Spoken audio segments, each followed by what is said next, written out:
I 34 am struggling with whether I'm in the wrong for refusing to talk to my ex, Sarah 29 if not her real name. There's a lot of history here, and I'll do my best to explain everything clearly. In mid-Minus 2022, I met Sarah at work. I fell for her quickly, and it didn't take long before we started dating. However, early in our relationship, Sarah broke up with me over something minor. To make matters worse, she made a scene in front of everyone at work. I was devastated but didn't want to leave my job. Eventually, I realized I still had feelings for her, and seeing her every day became too painful. That's when I decided to quit and find a new job. We lived close to each other, so we bumped into each other frequently. Over the next few months, what she had done hurt me deeply. After a couple of months, she admitted that doing it in front of everyone was wrong and that she had been thinking about it ever since. She seemed genuinely remorseful, and I could see she meant it. Feeling that her apology was sincere, I asked if she wanted to give our relationship another try. She agreed, and by early 2023, we were officially back together. 1 year later, things were going great. We talked about marriage and building a future together, which made me feel ready to take the next step. I decided to surprise her with a proposal and started working extra hours to save for a house so we could marry. Not long after, I didn't tell her why I was working so much because I wanted it to be a complete surprise. Then, out of nowhere, she asked for a break. I was blindsided, and when I asked why, she refused to explain. Around the same time, I noticed she had been talking nonstop about a new guy at her workplace, but suddenly she stopped mentioning him altogether, which made me suspicious, confused, and hurt. I reached out to one of my close friends, Emily, not her real name, who, along with her boyfriend, still worked at the same place as Sarah. I vented to Emily about what was going on and asked if she knew anything. She said she didn't because she worked in a different department, but she promised to ask around. A few days later, Emily got back to me. She told me that Sarah had been feeling like I was distant lately, especially with me working extra hours and not going out much. Emily said some of Sarah's colleagues had been encouraging her to take a break, claiming I wasn't treating her well and wasn't as invested in the relationship. On top of that, they were trying to match her up with the new guy at work, saying they'd make a better pair. I told Emily about my plans to propose and buy a house for Sarah and me. That was the reason I'd been working so much. I wanted to surprise her with something big. About 2 weeks later, Sarah called me and asked to meet up. I agreed but told her upfront that I needed an explanation for why she wanted a break before we could discuss anything else. She brought up how distant I had seemed, saying it made her feel like I wasn't as invested in the relationship anymore. I told her that if she had just talked to me about it, she would have known there was a reason for my behavior. Then she mentioned the new guy at her workplace. I said his name before she could, and she looked surprised, asking how I knew. I told her I wasn't an idiot. I'd noticed how she suddenly stopped talking about him after bringing him up all the time. She swore that she had never cheated on me. I replied that looking for someone better at the first sign of trouble could be considered cheating by some. At that point, I told her I didn't want to hear whatever else she had to say. Whether or not she wanted to get back together didn't matter. I was breaking up with her regardless. The breakup deeply hurt me. I couldn't bear staying in the same place, so I asked my company for a transfer and used the money I'd saved for the proposal to start over in a new city. While talking to Emily, the friend I had vented to before, she apologized to me. She admitted that she had slipped up and told Sarah about my plans to propose and buy a house. Emily said Sarah broke down crying after hearing that. I appreciated Emily's honesty, but it didn't change what had happened. By mid-December last year, I returned to my hometown to spend Christmas and New Year's with my family. Some friends wanted to organize a party to get everyone together, since many of us, myself included, had moved away and were only visiting for the holidays. Sarah was invited too. We barely interacted that night, just a quick hi in passing. At one point, I glanced at her and saw her smiling while chatting with a group of women. That smile brought back so many memories. I realized that seeing her smile still made me feel the same way I did the first time I saw it. I thought to myself, how screwed up am I that I still feel this way despite those lingering feelings. I was still sad and deeply hurt by how things had ended. Looking back, I also started to blame myself. I should have paid more attention to how she was feeling. I could have told her about the extra work and why I was doing it. Maybe things would have turned out differently. Later that evening, one of my friends mentioned that Sarah's relationship with the guy from her work had only lasted a couple of months. After the holidays, I planned to return to the city where I now lived. My vacation ended on January 6th, so I decided to leave on Friday, giving myself Saturday to sort everything out at home and prepare for the week ahead, with Sunday to relax before going back to work. Before I left, one of my friends from back home called me. He said he had a favor to ask on behalf of someone else and warned me that I wouldn't like it. I could already feel my stomach sinking. Then he told me it was Sarah. She was moving to the same city where I lived to work at her relative's company, and she needed a ride. He asked if I could take her. I didn't even think about it before I said no. The idea of being stuck in a car with her for hours was too much to bear. It would have been painfully awkward, just like the party, and I wasn't ready to put myself through that. He told me that Sarah and I needed to talk, but I wasn't having any of it. I went back home. Last week, I went for a run and stopped to rest a little in a park when I heard a familiar voice say hi. It was Sarah. She tried to start a conversation by asking how I was and mentioning that we didn't get a chance to talk at the party. But I cut her off, saying I didn't want to talk to her. She told me not to be like that and that we needed to have a conversation. But I said no. She asked how I could still resent her after almost a year and after everything we'd been through. I told her it wasn't resentment, I was very honest. I told her that thinking about her, talking about her, or even seeing her still hurts a lot, and that's why I couldn't talk to her. She said that was exactly why we needed to talk. I didn't see the point. I just walked away. Since then, Sarah's tried to approach me twice more, and I've shut her down both times. Some of my friends think I'm being too harsh and that I should talk to her for closure. Others say it's not okay to torture her over what happened forever, but that's not what this is about. I don't have any resentment or negative feelings toward her anymore. I even recognize now that I should take some of the blame, but it still hurts.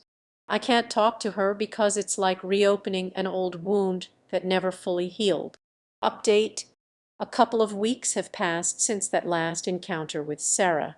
Things have settled down, at least on the surface, but it's hard to shake off the feeling that the story isn't fully over. I've kept to my decision to maintain my boundaries despite the confusion and occasional twinges of guilt. I still struggle with the weight of those memories, the good and the bad, but I know it's the right decision for my peace of mind. In the past week, things had gotten quieter. Sarah's persistence seemed to have tapered off, which, if I'm being honest, was a relief. At least the space between us felt more final. But just when I thought it was all behind me, something happened that made me question whether I'd really moved on or if I was simply ignoring unresolved feelings. It was last Saturday, and I was out with some friends, people I've gotten closer to since my move. It was supposed to be a simple night, grabbing drinks and catching up. I wasn't expecting anything out of the ordinary, but of course life tends to throw curveballs when you least expect it. I was standing near the bar when I caught sight of a familiar face. It was Sarah. She walked into the pub with some friends, her presence unmistakable. My heart sank before I could stop it. It was like a punch to the gut. She hadn't seen me, but there she was like a ghost from the past. For a moment I just froze, watching her talk and laugh with her group. That smile. It still had the power to pull me in, even after everything. But this time I held my ground.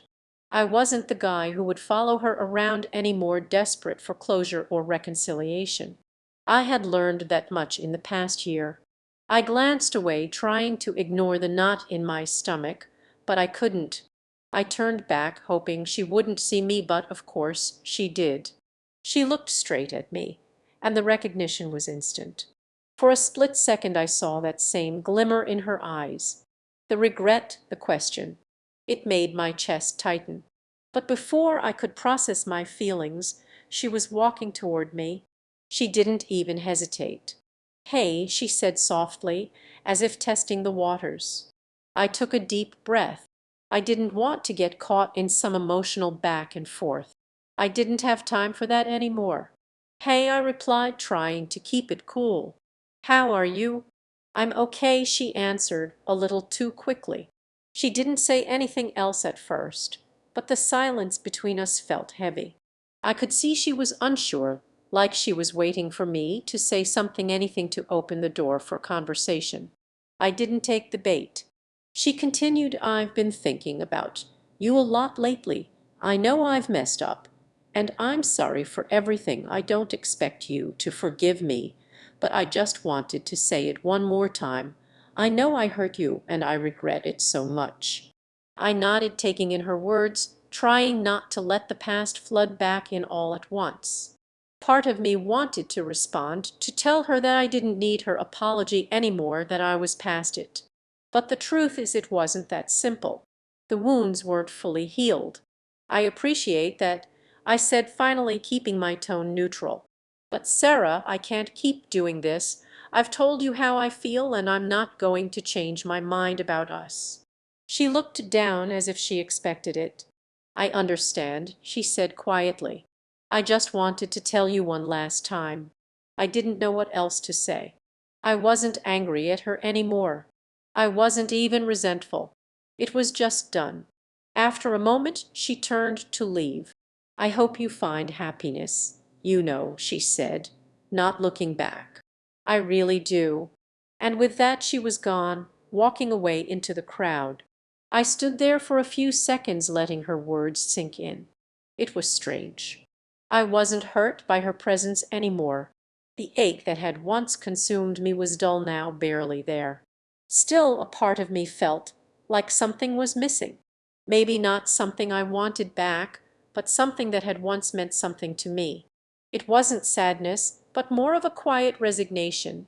As the night went on, I continued to chat with my friends, but something inside me had shifted. The meeting with Sarah wasn't the closure I thought I'd need. It did give me something, the certainty that I had made the right decision all along. She was part of my past, and that's where she needed to stay.